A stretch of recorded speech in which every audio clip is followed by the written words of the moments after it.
you have to have a discussion with someone, just have it out in the lobby. This is just a follow-up meeting with the Board of County Commissioners and staff from the public hearing a week ago on proposed tier maps.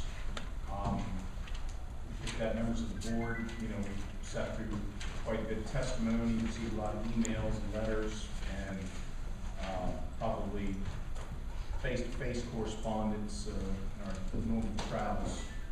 So with that, Mr. Senstrom, have you received anything further from any individuals?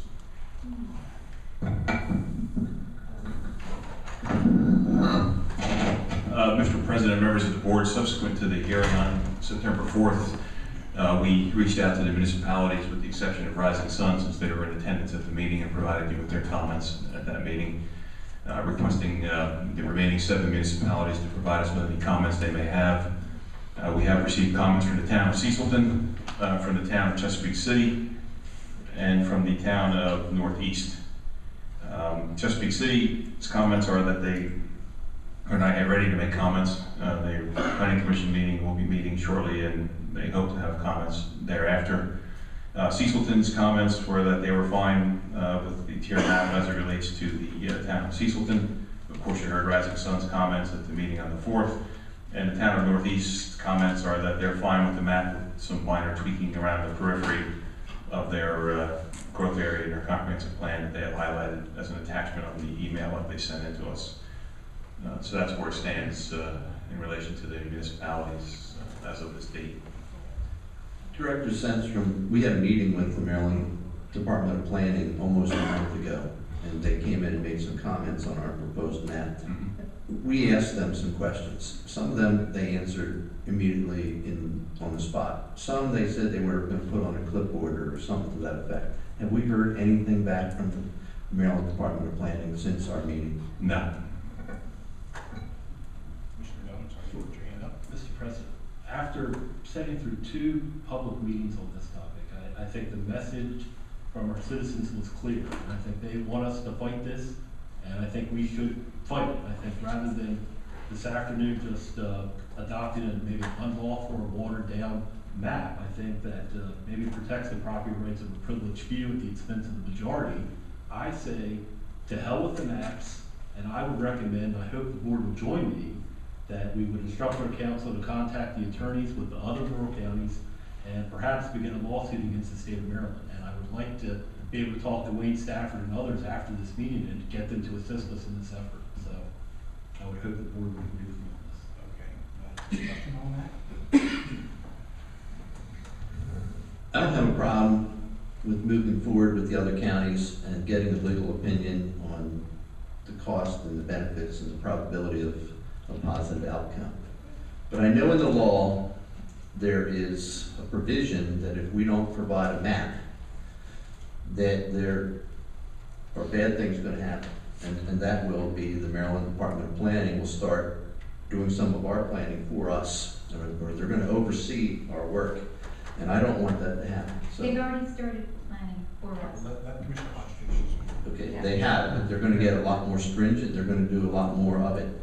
So I'll be willing to investigate it and analyze it, but I don't want to just irrationally just start a lawsuit with no probability of a positive outcome and spend a lot of money doing it. So I'd like to hedge our bets with a map that Maryland Department of Planning may not like, but that we can live with. And I see for the first time ever is map 10, which I believe is a map that I can support. And then, I'm sure the Maryland Department of Planning, and certainly even if we supported the map and we want to withdraw that map, if our efforts with the other counties are progressing in a positive way, we can pull the map. Mike, I did have a chance to talk to Wayne Stafford because I was thinking along the same lines as you were as well. And what Wayne shared with me was that the Maryland Farm Bureau, after the passage of 236, did consult an attorney about that. And the language, because they didn't say shall and the language is kind of loosely worded, and usually shall is the, the dictate word. But I like the concept, I like both your concepts, because I would also not want to jeopardize the process that people have already been put through in terms of the subdivisions that they may have already been through the process. The reality is that we know that Senate Bill 236 says that they will not approve any of our subdivisions if we don't submit something to them by December 31st. But I absolutely want to pursue this. I think that there's grounds. And at the very least, we owe the citizens to look into understanding what their legal rights are and how we can best represent them there. So I like the mixture of both your suggestions. Well, Well, if I've you been, remember, I'm sorry. Okay, well, I'll speak. I think we're thinking along the same lines with First County to be getting our maps together. We're encountering for the first time the dilemma of the maps of the law. As I said earlier this morning, Jim and I had went on Lane Young's radio program to get out the message to the rest of the counties and to request that a meeting be organized by the Rural County Coalition, and hoping to get the council members of the Rural County government to send out letters to their individual property owners that are going to be most affected. People need to realize what is going on here. And by us being diverted and trying to come up with a map and fighting amongst each other, at the end of the day, if we adopt any map, it's going to be more stringent than what our comprehensive plan entails. And it took us 2 years, 41 members, to come up with our plan, and it's a good plan. And it's being usurped by the state of Maryland.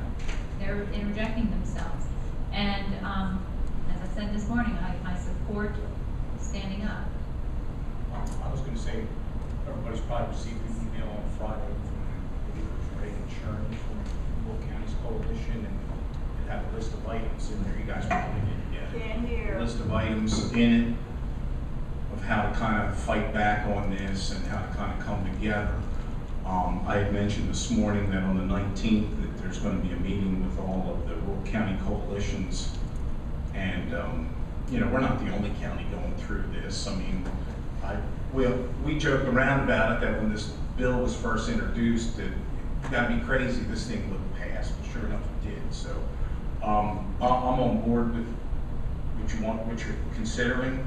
I wonder if we should just go to that meeting on the 19th and talk with the rest of the coalition members there to see if we have the united front we talked about, and to the point of Wayne Stafford, reach out to him and say, okay, look, you said you'd stand with us. Seast County Farm Bureau would stand with us all the way. Well, here's their chance to step up to the plate and swing the bat. So shall we just hold off and go to that meeting on the 19th and see what happens? You want to defer the vote on, Not till we talk to the group and say, look, if we want to consider legal action and go at them, for trying to usurp our authority here and our local planning. I mean, I never felt this was necessary for Cecil County, this mapping. I thought we were doing fine after the 41 members, regardless of what background they had, came together with a good land use plan and that was functioning, moving forward. So I throw that out to the group, meet with them on the 19th in Annapolis, and then contact the Rural County Coalition in between and tell them that this is something we want to bring forward to them, Yes, a united front. I think that's a good course of action. Because everybody in agreement with that? yes. Okay. So we're deferring the vote on this until, it will be 2 weeks after the 18th, or our first meeting in October. Well, to vote to adopt the map. Right. To vote to adopt the map. That would be the earliest. Right. Well, that's right, so we committed to it. On the 18th, so we just defer that to vote on the map. No, we agreed to go to public hearing with whatever proposed map that we decided. That was an informal, that was not an agreement, that was an informal discussion with the first two decisions. We would do that. Yes. There was no vote to go to a public hearing. But I think we'll have to wait and see what we decide to do. Coalition. Strategy. Yeah.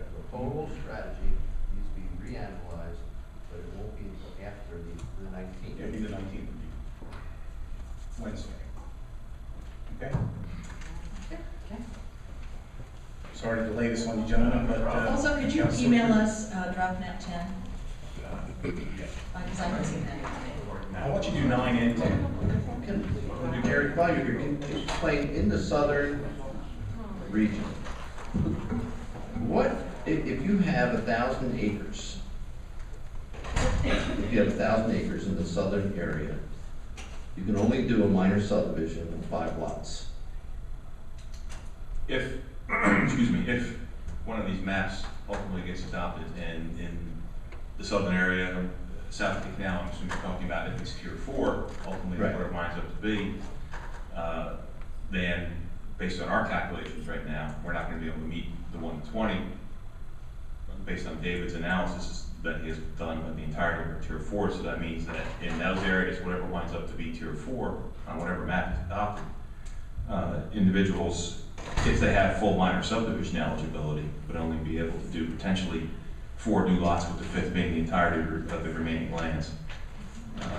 If any lots. So that would change, that does change the density over what it is today. Today Well, it's 28, 1 It would to just, 20. it would eliminate major subdivisions, so you'd still be able to do minor subdivisions at the minor subdivision density, which is 1 to 1. You just wouldn't be able to do major subdivisions anymore. How many lots can you do in a minor subdivision? If no lots have been created since April 15th, 1976, when our first subdivision regulations were adopted and we started counting lots, you'd be able to create 4 new lots, with the 5th being the entirety of the remaining land. So that's 5 total. Correct, with nothing left over. Everything would be encumbered So that's 1 in 200 acres. on 1,000 acre property. Yeah. Right, versus 1 in 20. Right. So tier 4 changes the zoning density, can change the zoning density in any of our zones over what's in our comprehensive plan and in our zoning ordinance, particularly on large parcels.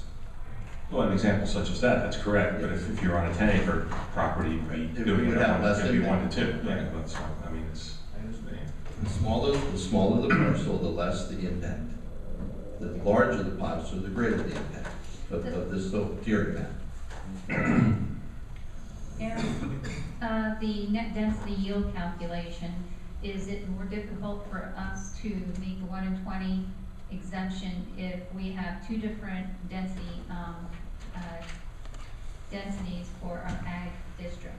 no, what we have done, the way we've gone about it is, David has done a GIS query of all of the acreage within the proposed tier 4s on the different maps.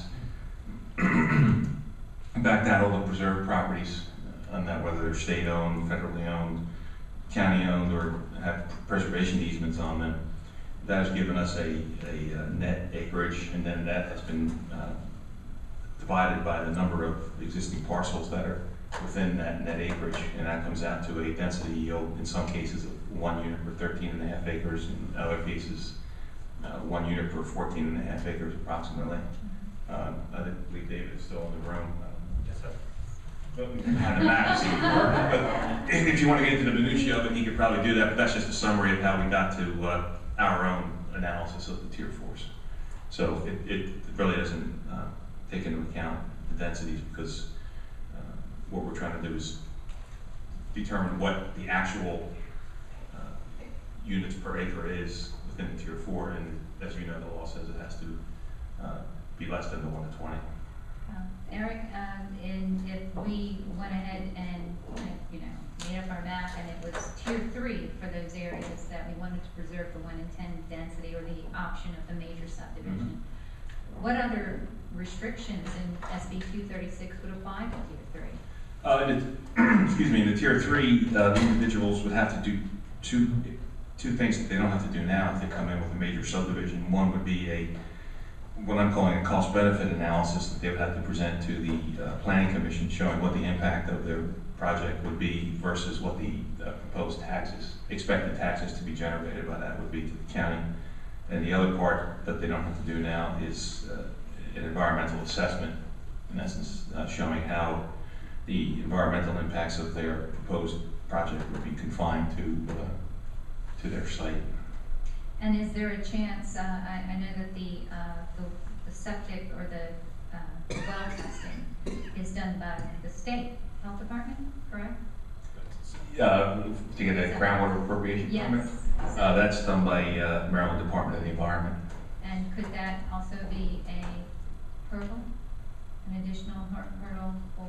Oh, they'd have to do that now anyway. If they're proposing to use individual on-site wells for a project, they have to get a groundwater appropriation permit, and MDE has to issue that permit. Okay, I thought that there were additional criteria mentioned in the bill for them to meet, but maybe not. Okay. No, it just says that they have to do the cost-benefit analysis and the environmental assessment. You have to have a TMDL trade-off for your best available technology set. That's the issue I'm talking about. You're Right. showing how it's compliant to your site. We're not creating off-site impacts. And that definition is it's in the bill. It's gonna be, MDE will come out with that and give a report to the General Assembly to submit to AER by December 31st of exactly what there's trade-off has to be in order to do a large lot subdivision. So they're not guaranteed if you can't meet that TMDL trade-off. That's the other thing they're talking about now. They're trying to develop their policy. That's the meetings around the state on. Excuse me. All right. Well, we'll let you know what happens next Wednesday in Naples. Very good. All right. No speaking, but salute your decision. Thank you.